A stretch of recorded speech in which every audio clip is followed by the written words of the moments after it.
Thank you. We haven't had this many conservatives in here since last night, I think it was. And the night before that.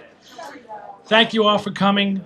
Tonight's a great night. We're celebrating a very important book, Bianca de la Garza's Incoming.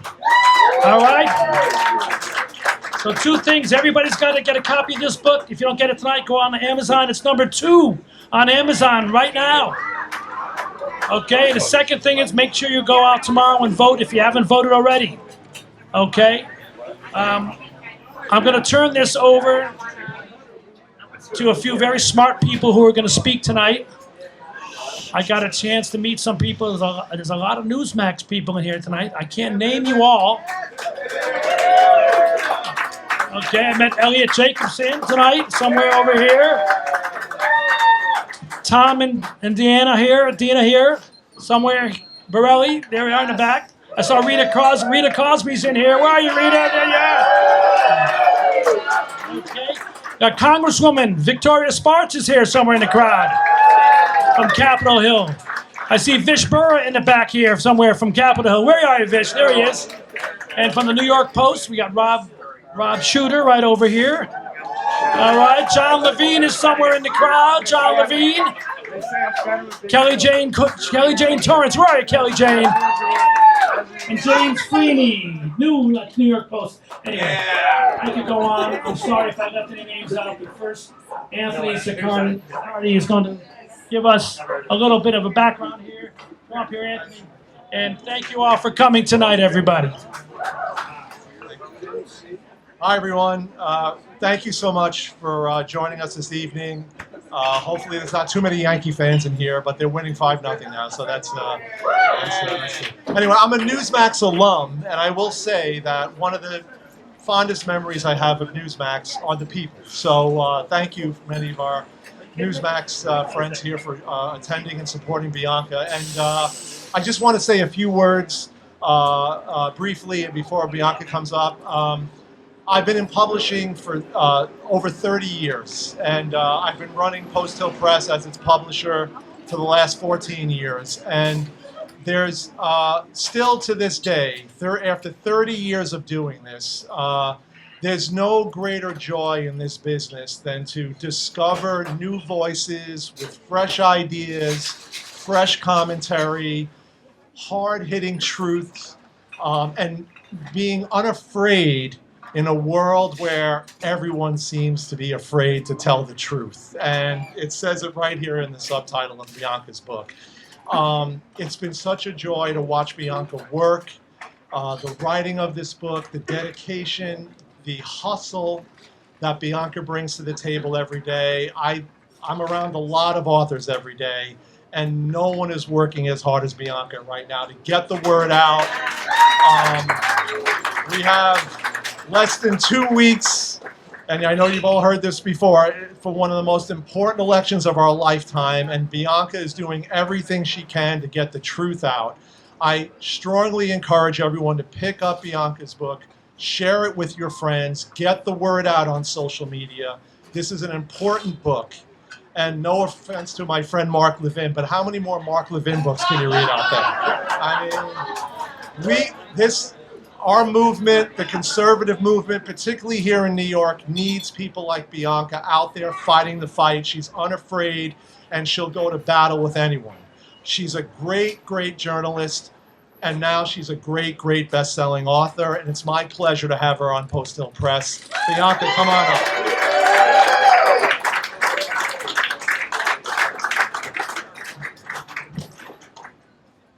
Now the karaoke portion. I'm kidding.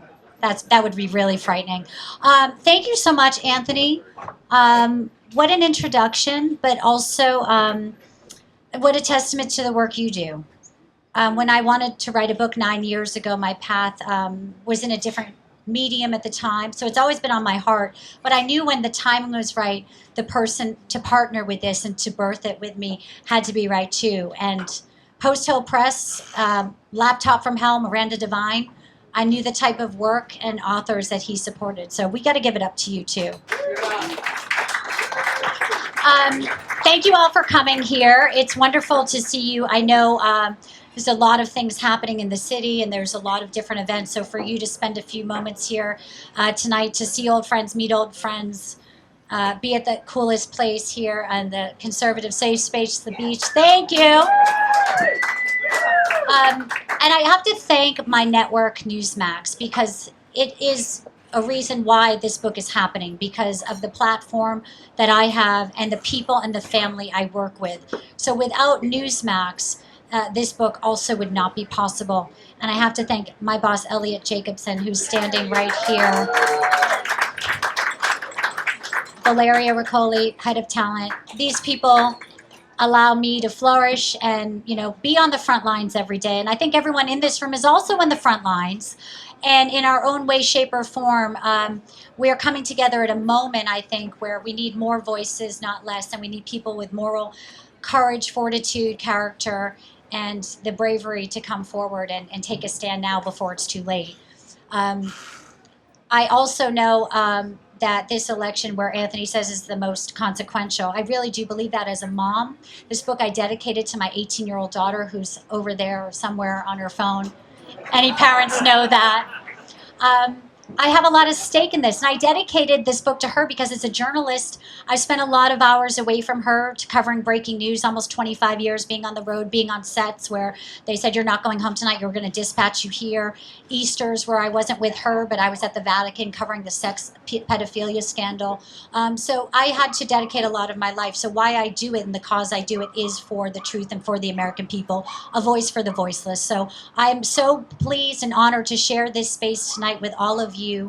And I think at the end of the day, we're watching a crazy news cycle. I'm hearing noises out there. I'm like, where's the garbage truck? Oh, wait, there's the most famous garbage truck ever tonight was in Green Bay. So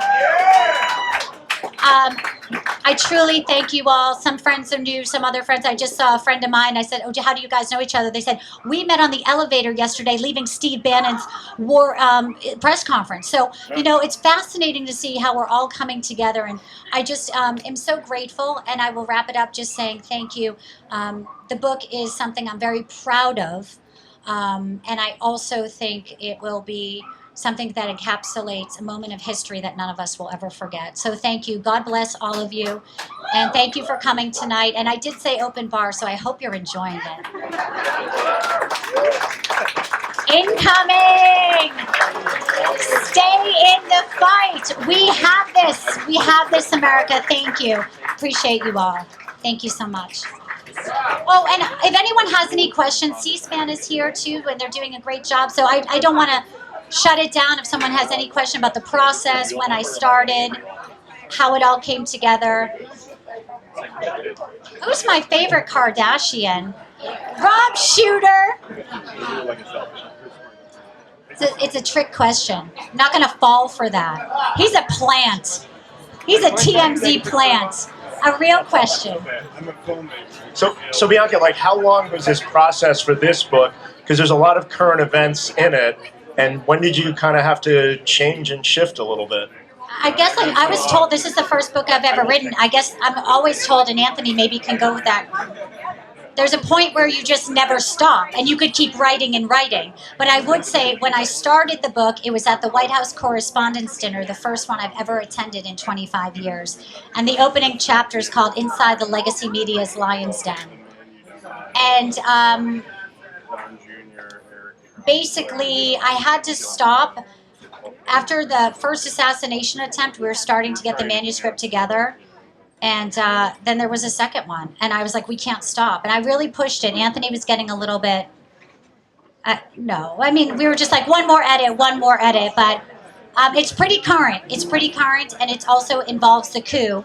And because of Newsmax, I was able to watch it in real time at the RNC and the DNC. So it really is so juicy, insider look, kind of, my POV from sitting in the chair is literally information's coming in that, they're not going to back Joe Biden. And I'm sitting on a desk next to Jason Miller. Hey, Jason, here it is, real time. What do you want to talk about? So it comes in real fast. And you have to have the right people asking the right questions. Otherwise, you end up like Legacy Media in 60 Minutes. And that's a whole other book. So maybe the second book is coming. Great question, Lamar, my new executive producer. New York, Fox 5. Yes. Well, I guess that's not a secret anymore. Bianca, what was the easiest chapter or portion to write, and what was really the hardest? I like that. I think the hardest was putting together a lot of the research, because it was really, when you started going into it, it was so dark, and you realized how much the dark money connected to the anti-Semitism that's exploded. We saw it here, and how much of a long game it was. That was sort of the hardest part, because there was stuff I was like, we have to keep adding this. So it's hard to kind of want to tackle a topic like how woke started and how children are being indoctrinated, and how it's kind of manifested into this. So that probably took me the longest time, Elliot. But it's very thoughtful, and it's also, in a way, I think people can read it. Even if you have liberal friends or a relative, they can read it and understand it, and maybe be persuaded and have their eyes opened. The easiest for me was the closing chapter. I talk about my faith walk. I'm a strong believing Christian, but there was a time where I was sort of away from God, and I share that because I believe everyone's testimony should be shared. And I see people like Russell Brand coming back and finding Jesus, and it's really kind of awakening, I think. So when I saw Donald Trump and the bullet in Butler, and I had just landed at the RNC, it was so moving, because people had permission to talk about supernatural, and I really believe that praying for the leaders and what we're seeing people pray for Donald Trump, it just kind of flowed. And so it was the church sex abuse scandal that had me kind of questioning my faith, but I no longer question it. In fact, it's a guiding principle in my life, and I'm grateful every single day to be here in this position. Betsy, dear, yeah. Congratulations. Thank you. Many of us here remember when the Democratic Party was a great institution. We even remember when JFK was shot, those of us who are old enough. If you could point to a year or an event when the Democratic Party abandoned American values and the truth, when was it? 1 year? Yeah. I don't know if it was a year. I know it was sort of a slow decaying. I think it was a period probably right kind of before I took a break from news, where I'd be in a newsroom. I think it was, I was covering Mitt Romney, Massachusetts governor, and the just bias in the newsroom was just insane. And it was like suppressing things. And I was like, wow, this is like, you guys aren't even checking it at the door. And this was before Pocahontas and before all that. So I mean, it really was just sort of a dismay to me that people in my industry, in our industry, were actually guiding and shaping at the local level. But Betsy, I'm so glad you're here, because I write about my first job in Albany, New York. And you were lieutenant governor, and Pataki was governor. And I think if you want to talk about one moment, and I talk about this, I believe when Hillary Clinton started her listening tour, that was sort of a coronation, and it's kind of what we're seeing right now. So I see the Democratic playbook, and you were right there at the forefront, and you were amazing. And Xenia Pataki's a PR woman who went on, I think she's on TikTok. Yeah, Xenia, she was like the pit bull, and I was 20 years old. They let me work in Albany. I'd never done a live shop before, and Don Decker hired me, this really legendary guy, and they gave me the contract. And the general manager said, when did you graduate? And I started signing that contract so fast because I hadn't graduated college yet. And then they just let me out there. So Betsy, you are amazing. Thank you. So thank you so much. I hope you enjoy your part in the book, because you've seen a lot, and you've seen a lot in New York as well. All right, Tom Del Beccaro, one of our favorite contributors.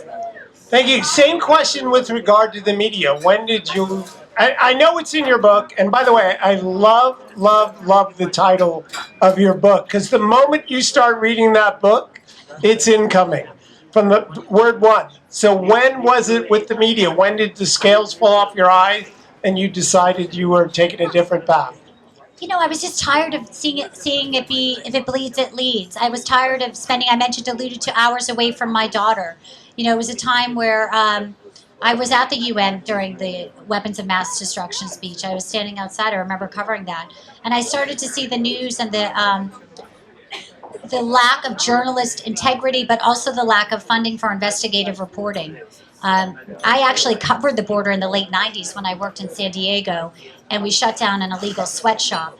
And we would stake out the border for hours, and if we saw like 2 people, we were like, oh my gosh, we got the shot. So as I got a little bit more mature in my reporting, and I saw not only the bias, but just the fact that there wasn't going to be an investment in the stories that I think we need to be telling. And I can tell you that's one thing about Newsmax. We have bureaus all over the world. We are there during the war. We are on the front lines of Israel. Trust me, during my show is usually when it's happening. It's 3 a.m. And the investment we make to be on the ground to cover the story, that's really the difference. You know, that's the essentials of all this. And that's when things go off the rails. You know, when you have people who are lazy journalists and don't actually want to, you know, they want to just take Ian Sam's press release and regurgitate it because sending a reporter down there is too much work. We know we have the collapse of free and fair press, and we know we have state-run media.